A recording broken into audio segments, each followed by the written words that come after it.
तर पुण्यात महत्त्वाची बातमी आहे ती पुण्यातूनच पुणे जिल्ह्यामध्ये गेल्या 24 तासात जीबीएसमुळे 2 जणांचा मृत्यू झालाय। दौंडमधील 37 वर्षीय पुरुषाचा जीबीएसमुळे मृत्यू झालाय। त्याच्यावरती ससून रुग्णालयामध्ये उपचार सुरू होते। नांदेड सिटीमधील 26 वर्षीय तरुणीचा मृत्यू झालाय। दोघांनाही अशक्तपणा आला होता। दोघे व्हेंटिलेटरवरती होते।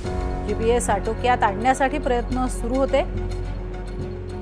सध्या पुण्यामध्ये जिथे जिथे जीबीएसचा वाढता प्रसार पाहायला मिळतोय तिथे तो आटोक्यात आणण्याचे प्रयत्न सुरू आहेत असं महापालिकेने सांगितलंय। मात्र तरीही मृत्यूंची संख्या देखील वाढताना पाहायला मिळते। अधिक माहिती घेऊयात। रेवती हिंगवे आमची प्रतिनिधी आपल्या सोबत आहे। रेवती, 2 तरुणांचा मृत्यू झालेला आहे, काय अधिक? नक्कीच प्रज्ञा, आपण जसं बघतोय की जीबीएस मुळे 2 तरुणांचा मृत्यू एकाच दिवशी पुणे शहरात झालेला आहे।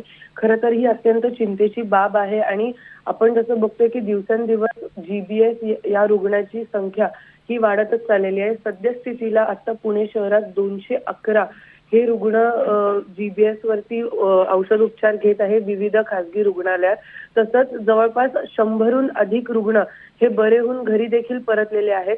पण तरीही 211 रुग्ण आता सद्यस्थितीला ते औषध उपचार घेत आहे। काल एका तरुणाचा मृत्यू देखील यामुळे झालेला आहे।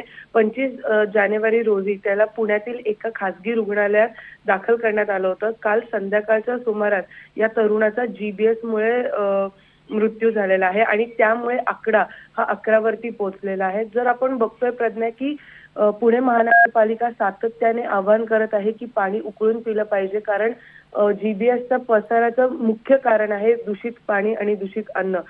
तर पुणे महानगरपालिका या सगळ्यावरती उपाययोजना करतच आहे आणि सातत्याने सर्वे देखील चालू आहे। परंतु सध्या जीबीएसचे रुग्ण हे सातत्याने पुणे शहरात वाढत आहेत। प्रज्ञा, नक्कीच तुर्त धन्यवाद या संपूर्ण माहितीसाठी रेवती।